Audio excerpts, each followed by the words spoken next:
Hey everyone, welcome back to another tutorial for Icarus. Today I'm going to be showing you a mock-up base I've made so to get you started in the Arctic for the next beta weekend.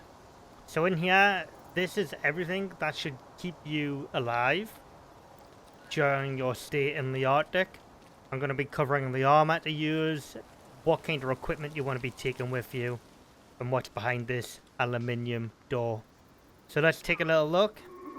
First of all, I'm wearing the fur armor.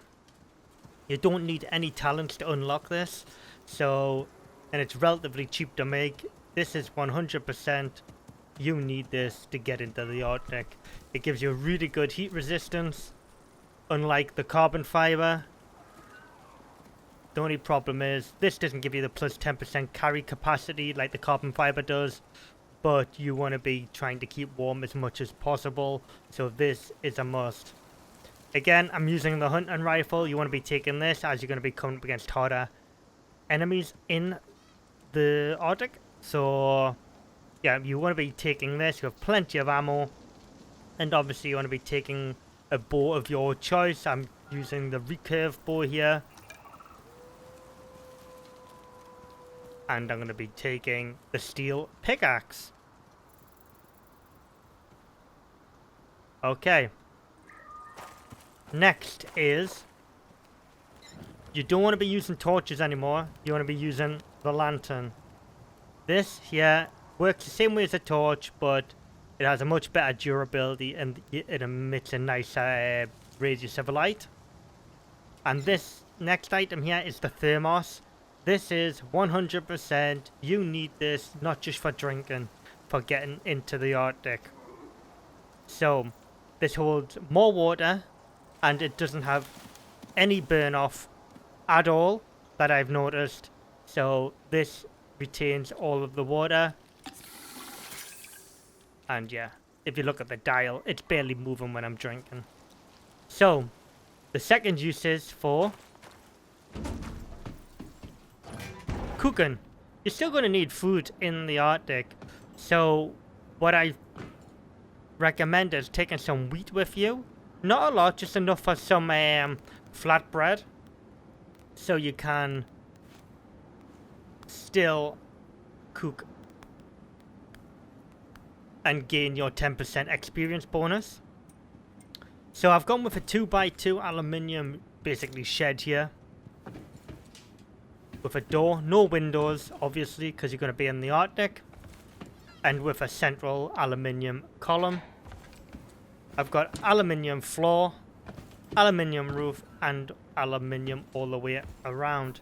Now, if you saw my last video on the tier 3 house build I done, so the durability is only 400 here.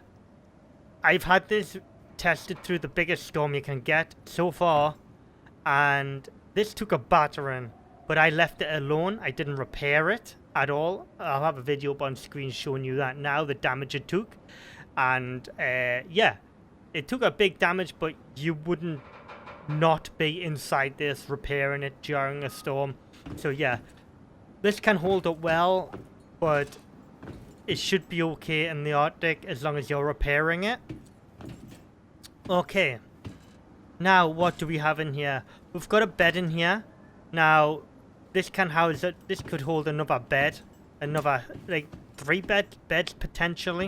And you've got the ability to make some food, like bread at least. If you take some wheat with you, if you want the experience, you don't have to have this. This is more of like a little luxury if you want to get some better XP. Yeah, we have the small iron crate for some basic storage, and we've got the crafting bench here. Just in case you want to expand your base in the Arctic, so you've got access to the essentials. Right, now moving on to the concrete furnace. Just in case you want to mine in the Arctic, if that's available, all the ores or whatever. Yeah, you can make all your ingots, your glass, and carbon fiber if you want. And lastly, this is probably the most important thing, is the potbelly stove. If you look in the top right hand corner now, you'll see it's 20.92 Celsius. Now, you know, that, let's just say we're in the Arctic and that's 5 degrees for argument's sake. Let's just turn this on and take a little look at how much heat this pumps out. Straight away up to 40. So yeah, the potbelly stove is something you're going to be taking to the Arctic with you. And lastly, I just want to quickly mention that flour and wheat doesn't spoil. So yeah, you want to be carrying some wheat with you. Try not to carry flour with you because wheat does weigh less. So yeah, if you're taking wheat with you, make sure you take some, enough to make a couple of flatbread doughs. If you enjoyed the video, if you found it helpful, give it a big old like. Consider subscribing to the channel to help me reach my 500 sub goal by the end of the year.